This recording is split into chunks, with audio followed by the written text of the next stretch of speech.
magandang araw mga kapatid ko. Ang problema ng customer wala siyang headlight at wala daw ilaw ang kanyang mga indicator. No? So yan yung problema. Bibigyan ko ngayon ng simpleng idea tungkol dito. No? So ayan, wala nga namang indicator. Wala lahat, pati neutral at saka headlight. No? Pero meron siyang park light. No?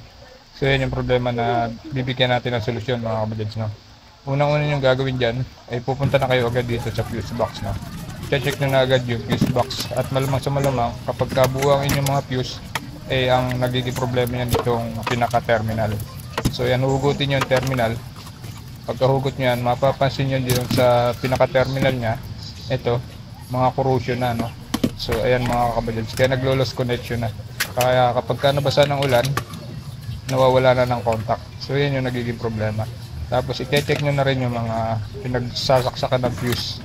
Dahil kapag ka ito mahina na ang kondisyon ng mga fuse nung sinasaksakan ng fuse, isa problema din kapag ka nabasa ng ulan. So ang gagawin natin dito, i-wire to wire natin ng mga kabadads. Dahil naka-color coding naman yan, susundan nyo na lang yung mga kulay-kulay nyan para may dugtong nyan. So unahin natin itong brown wire. So itong brown wire na may guhit na itim, ito yung supply natin papuntang ECU, no? So yan yung supply papuntang ECU. So yan, babalatan natin at kapag ganito na ang kondisyon ng wire, mapapansin yung maitim na, hindi na natin pwedeng ihinang yan dahil hindi natatalaban ng soldering yan, mga ganyan. So ayan mga kabadits, no? Ito yung supply papunta dun sa ECU. So kulay brown wire na may buhit na itim, no? So ayan mga kabadits. Okay mga kabadits, no? So isusunod natin itong pinaka solid brown, no? Ito yung solid brown, ito yung supply papunta dun sa ating fuel pump relay at yung sa ignition coil, no? At saka dun sa data link connector. So ayan mga kabadits. Tapos isusunod na natin itong kulay blue na may guhit na dilaw. So ito yung supply para dun sa ating cabin light at stereo. So ayan mga kabadits, no? So color coding naman lahat yan. So kaya wala kayong paliligawan, no? Tatapat-tapat nyo lang yung mga kabadits. Sunod na natin itong kulay dilaw. So ito yung magmumula dun sa ating switch sa ilaw, no? So ayan mga kabadits, no? Ito yung kulay dilaw na yan. So ano ang tatapat natin, titingnan natin yung sa takip. So ayan mga kabadits, sakop ng ating kulay dilaw na may guhit na, yung kulay dilaw na yan ay dun sa switch ng ating park light at yung sa ating sa headlight, no? So ayan. Kapag ganito na ang kondisyon ng wire mga kabadits, hindi na natin pwedeng ihinang yan mga kabadits, no? Dahil hindi natatalaban ng shouldering yan mga kabadits. Kaya kailangan ipulupot na lang natin yan at gandaan natin ang pulupot at lalagyan na lang natin ang siring kabulpot. So ayan mga kabadits, yung mga simpleng idea natin. So tapos natapos na natin yung para dun sa switch ng ating mga ilaw at park light. So isusunod na natin dito yung ito mga kabadits, no? So ituro ko sa inyo, ito yung susunod natin, yung pinaka-supply ng ating relay para sa headlight, no? So itong kulay pula na may guhit na puti. So dito yan mga kabadits, ito yan yung papunta sa relay ng ating headlight.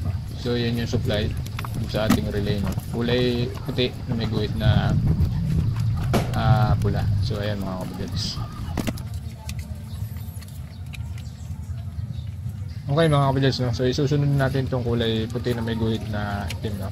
So ano nga ba ang daladala nitong wire na to? So ito yung sa busina, sa wiper at sa hazard, no? So ayan, itong nasa gitna na yan mga kabadits, no? At saka yung sa wiper dito din ang gagaling mga kabadits. So ayan mga kabadits. Okay mga kabadits, no? So isusunod natin itong kulay green wire. So ang sakop nga pala nitong kulay green wire na yan, so i-check natin dito sa takip, no? So para ma-check natin. So ito yung kanyang fuse, pwesto ng fuse. So ayan mga kabadits. Parking, hazard, permeter, illumination, yan yung pagpapailaw, na.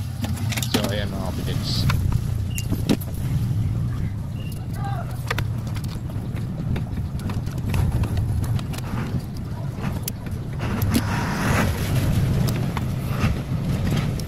Okay mga kabadits, tapos na yung ating green wire. So ito naman susunod natin, yellow wire na may guhit na green. So alin ba yan? Yan yung magbibigay ng contact dito sa ating green wire ito yung galing dun sa ating accessory wire galing sa susian. So ayan mga kabadyads, no? Itong yellow wire na to mga kabadyads, ito yung galing dun sa ating susian, no? So accessory wire yan galing dito sa susian. So para magkaroon ng supply yung ating green wire, so ayan mga kabadyads, yan yung connection yan.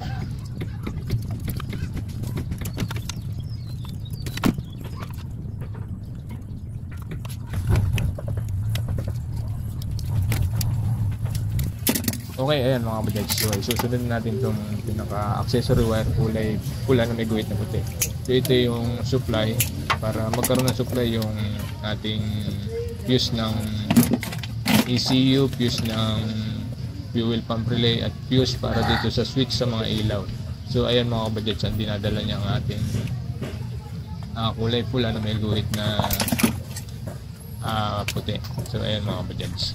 So hindi kayo malilito dito dahil kapag i-wire to wire nyo, color coding naman yan. So malimit na nagiging problema yan, lalo na kapag umuulan at nabasa. So naglo-lost connection na, lalo na kung hindi maganda ang condition ng terminal, no? So ayan mga kabadyads, yung simpleng idea natin tungkol dito sa ating fuse box. Fuse yung terminal nya pag ganitong sumasablay ng ating mga ilaw, busina at yung ating minsan tumitirik pa, ayaw na mag-dati. So dito kayo magbe-base na kung okay yung inyong fuse. So ito ang titingnan nyo, yung pinaka-terminal ng ating fuse box. Dahil dito malimit nagkakaroon ng problema kapag medyo may kalumaan ng unit.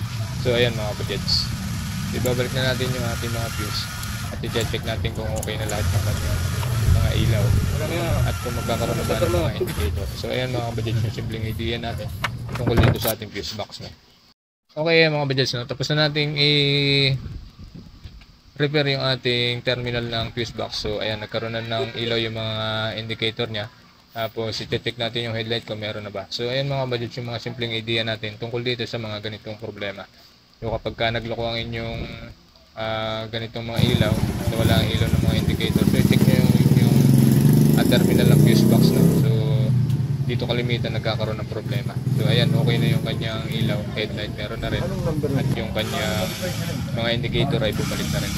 So pati yung kanyang gauge ng gasolina ay bumalik na rin. So ayan mga kapatid, yung mga simpleng idea pagka ganito nangyari sa inyong unit na naglo-lost connection ng terminal ng fuse box. So doon nyo i-check. Nangyayari yan malimit kapag ganitong maulan at nabasa, so naglo-lost connection na yan dahil mahina na yung mga wire, mahina na yung mga terminal niya. So ayan mga kapatid.